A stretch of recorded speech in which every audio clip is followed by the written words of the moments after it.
Bonjour mes chers amis, quelle est votre relation avec l'échec, si je peux le dire comme ça? La plupart d'entre nous n'aiment pas échouer. Tout le monde veut réussir. Tout le monde veut être la personne à qui on donne des accolades.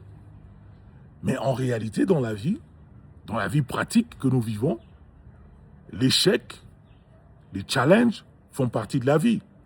Et tout dépend de la manière dont on regarde ce qu'on appelle échec. En réalité, il n'y a pas d'échec dans la vie. En réalité, on a tenté de faire quelque chose.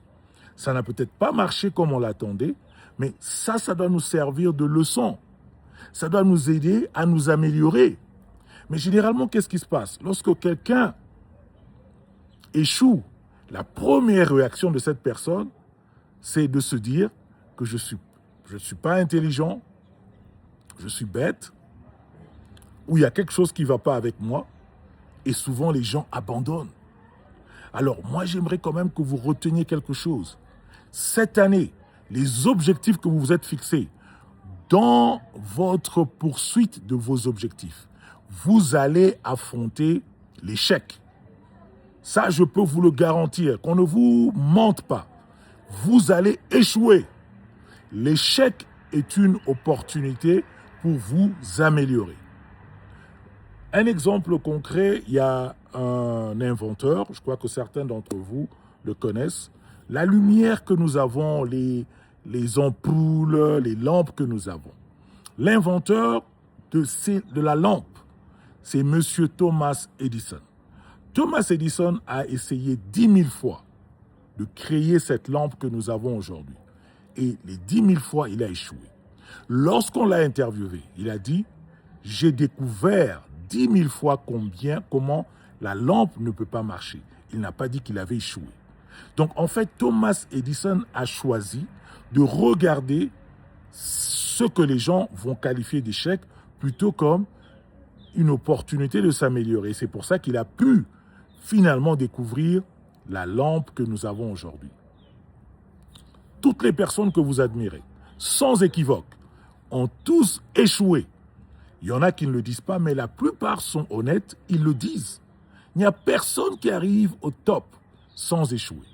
Les athlètes, les entrepreneurs, tout le monde affronte l'échec. Pour moi, l'échec, ce n'est pas une opportunité pour se dire qu'on est bête, qu'on n'est pas intelligent, qu'il y a quelque chose qui ne va pas, mais c'est une opportunité de s'améliorer. Alors j'aimerais que vous compreniez que l'échec et le succès sont deux grands amis. Ils marchent ensemble. Personne ne réussit sans échouer. Regardez les compagnies. Ils ont un département de la recherche. Qu'est-ce que fait ce département? Ce département a le rôle de faire des recherches sur les produits qu'ils doivent lancer. Et quand ils font des recherches, ils essayent. Il y a tout un tas de tentatives qu'ils font. Il y a des produits qui ne sont jamais lancés dans le marché parce qu'ils n'ont pas réussi le test. Donc, quand ils le font, quand le département de recherche fait toutes ces tentatives, ils échouent. Mais ils n'abandonnent pas. Parce que l'objectif, c'est de sortir un produit qui va répondre aux besoins du marché. Alors, j'aimerais vous exhorter à être très familier et de ne pas avoir de problème avec l'échec. Alors, il existe une formule que mon mentor a partagée avec moi. Il s'appelle John C. Maxwell. Il dit ceci. La réussite dans tous les domaines doit passer par ces étapes. La première étape, c'est que vous devez faire quelque chose. On ne peut pas réussir ou on ne peut pas échouer si on n'essaye pas de faire quelque chose. Donc, l'action est importante. Il faut essayer de faire quelque chose. Et lorsqu'on essaie de faire quelque chose, on va probablement échouer parce qu'on le fait pour la première fois. Lorsqu'on échoue, qu'est-ce qu'on fait? On évalue. On doit évaluer. Qu'est-ce que je n'ai pas bien fait et qu'est-ce que je devrais faire mieux? Et à partir de là, on tire les leçons. Et après ça, on refait on reprend l'action basée sur ce qu'on a appris et l'évaluation qu'on a faite. Et de cette façon, on est sûr de s'améliorer.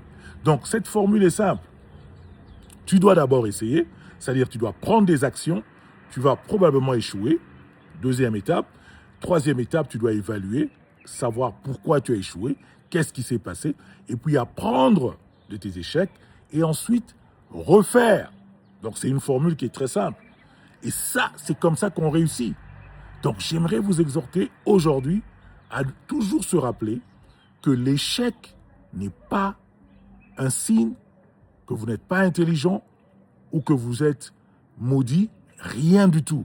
L'échec fera toujours partie de votre vie, sera un bon compagnon chaque fois que vous essayez de faire quelque chose dans votre vie.